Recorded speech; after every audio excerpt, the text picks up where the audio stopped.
ನಮಸ್ಕಾರ, ನೀವು ನೋಡುತ್ತಿರುವುದು ರಾಯಚೂರು ನ್ಯೂಸ್ 007ಗೆ ಸ್ವಾಗತ. ಗೃಹಲಕ್ಷ್ಮಿ 31ನೇ ಕಂತಿನ 2400 ಕೋಟಿ ರೂಪಾಯಿ ಹಣ ಬಿಡುಗಡೆ.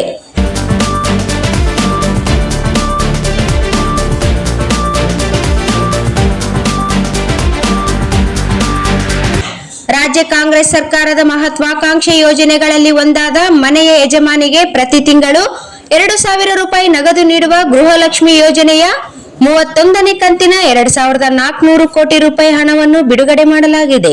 ರಾಜ್ಯದಲ್ಲಿ 1.24 ಕೋಟಿಗೂ ಅಧಿಕ ಕುಟುಂಬದ ಮನೆಯ ಯಜಮಾನಿಯರಿಗೆ ಈವರೆಗೆ 30 ಕಂತುಗಳಲ್ಲಿ ತಲಾ 2000 ರೂಪಾಯಿನಂತೆ 60,000 ರೂಪಾಯಿಗಳನ್ನು ನೇರ ನಗದು ವರ್ಗಾವಣೆ ಡಿಬಿಟಿ ಮುಖಾಂತರ ಫಲಾನುಭವಿಗಳ ಖಾತೆಗೆ ಜಮೆ ಮಾಡಲಾಗಿತ್ತು. ಇದೀಗ 31ನೇ ಕಂತಿನ 2400 ಕೋಟಿ ರೂಪಾಯಿ ಹಣ ಬಿಡುಗಡೆ ಮಾಡಲಾಗಿದೆ ಎಂದು ಗ್ಯಾರಂಟಿ ಯೋಜನೆಗಳ ಅನುಷ್ಠಾನ ಪ್ರಾಧಿಕಾರ ಉಪಾಧ್ಯಕ್ಷ ಪರಿಷತ್ ಸದಸ್ಯ ದಿನೇಶ್ ಗೂಳಿಗೌಡ ಹೇಳಿದ್ದಾರೆ. ಗುರುವಾರ ಈ ಸಂಬಂಧ ಪ್ರಕಟಣೆ ನೀಡಿರುವ ಅವರು, ಈ ಮೂಲಕ ಗೃಹಲಕ್ಷ್ಮಿ ಯೋಜನೆಗಾಗಿ ರಾಜ್ಯ ಸರ್ಕಾರ ಇದುವರೆಗೂ 74,650 ಕೋಟಿ ರೂಪಾಯಿಗಳನ್ನು ವೆಚ್ಚ ಮಾಡಿದೆ. ಇದರಿಂದ ಫಲಾನುಭವಿ ಮನೆಯ ಯಜಮಾನಿ ಖಾತೆಗೆ ಒಟ್ಟು 62,000 ರೂಪಾಯಿ ಹಣವನ್ನು ಮುಖ್ಯಮಂತ್ರಿ ಡಿಕೆ ಶಿವಕುಮಾರ್ ನೇತೃತ್ವದ ಕಾಂಗ್ರೆಸ್ ಸರ್ಕಾರ ನೀಡಿದಂತೆ ಆಗಿದೆ ಎಂದು ಹೇಳಿದ್ದಾರೆ.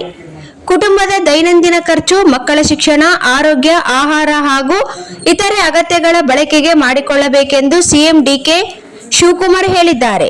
ಮಹಿಳೆಯರು ಸ್ವಾವಲಂಬಿಗಳಾಗಲಿ ಎಂದು ನಮ್ಮ ಸರ್ಕಾರ ಮನೆಯ ಯಜಮಾನಿಯರಿಗೆ 31 ಕಂತುಗಳಲ್ಲಿ ತಲಾ 2,000 ರೂಪಾಯಿನಂತೆ ಇದುವರೆಗೂ 62,000 ರೂಪಾಯಿ ಹಣವನ್ನು ನೀಡಿದೆ. ಕಾಂಗ್ರೆಸ್ ಸರ್ಕಾರ ಮಹಿಳೆಯರ ಪರ ಸರ್ಕಾರ ಎಂಬುದಕ್ಕೆ ಇದೇ ಸಾಕ್ಷಿ ಎಂದು ಅವರು ತಿಳಿಸಿದ್ದಾರೆ.